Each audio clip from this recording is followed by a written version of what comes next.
खबर ये है कि माता वैष्णो देवी के दर्शन के लिए मास्क अनिवार्य है। एसओपी का करना होगा पालन। कोरोना के बढ़ते खतरे के बीच ये फैसला लिया गया है।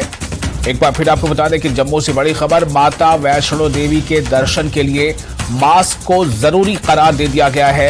एसओपी का पालन करना होगा। कोरोना के बढ़ते खतरे के बीच ये फैसला लिया गया है। एसएमवीडी यानी श्री माता वैष्णो देवी श्राइन बोर्ड ने ये फैसला लिया है। और इस पर ज्यादा जानकारी के लिए हमारे साथ मौजूद हैं फोन लाइन पर करणदीप। करणदीप, ये जानना चाहूंगा कि कब से ये लागू होगा और क्या श्राइन बोर्ड ने ये फैसला किस बुनियाद पर लिया है?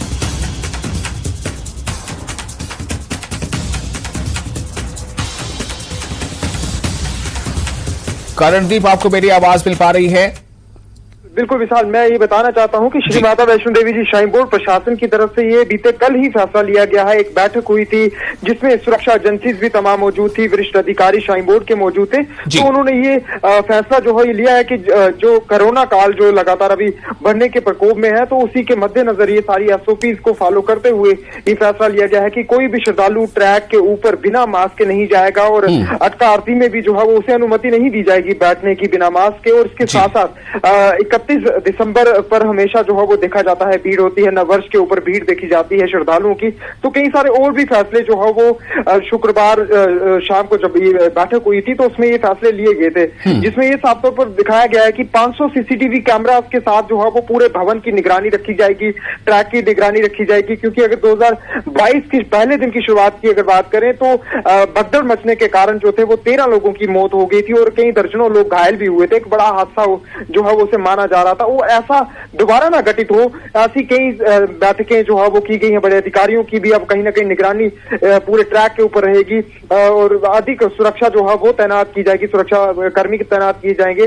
खासतौर पर आरएफआईडी कार्ड जो है वो होना बेहद ज्यादा जरूरी है। अगर किसी श्रद्धालु के पास ना होता है तो उसे भवन से वापिस जो कटरा आधार शिविर की तरफ रवाना कर दिया जाएगा, ऐसा कह दिया गया है। और 100 रुपया फाइन तक जो है वो इसमें प्रावधान रखा गया है कि अगर किसी श्रद्धालु के पास कार्ड नहीं होता है तो उसे फाइन भी जो है वो किया जा सकता है और साथ ही उसे दर्शन भी नहीं करने दिए जाएंगे। जी विशाल जी।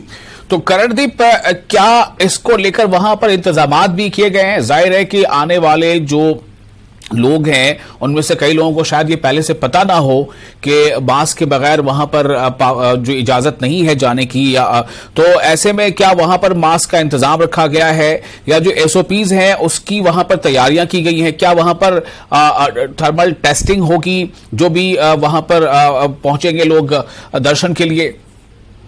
बिल्कुल विशाल, अभी टेस्टिंग के लिए जो है वो कोई भी अभी स्वास्थ्य विभाग की तरफ से कोई ऐसी सूचना नहीं दी गई है। लेकिन मास्क के बिना जो है वो ट्रैक की तरफ कोई भी श्रद्धालु, भवन की तरफ कोई भी श्रद्धालु रवाना नहीं हो सकता है। लेकिन अगर दुकानों की बात करें तो कटरा आधार शिविर कटरा में जो है वो वहां पर दुकानें वहां पर काफी ज्यादा है, मेडिकल्स की शॉप्स हैं और श्री माता वैष्णो देवी जी श्राइन बोर्ड प्रशासन की तरफ से भी कहीं ना कहीं बंदोबस्त वहां पर मास्क का किया जाएगा। वो श्रद्धालु पहन करके ही जो है वो ट्रैक की तरफ रवाना हो सकते हैं। क्योंकि एसओपीज का फॉलो होना जो है वो इस तरह जो भीड़ हमेशा देखी जाती है, क्योंकि नववर्ष के ऊपर जो है हमेशा हर साल भीड़ होती है, तो इसी को लेकर के ये बैठक जो थी वो की गई थी और मास्क लगाने का फैसला जो है वो इस बार लिया गया है। क्योंकि बड़े अरसे से जो है वो ये देखा जा रहा था कि कोरोना कहीं ना कहीं थमा हुआ था, लेकिन अब फिर से प्रकोप बढ़ना शुरू हुआ है। बहुत शुक्रिया आपका करणदीप तमाम जानकारी के लिए। और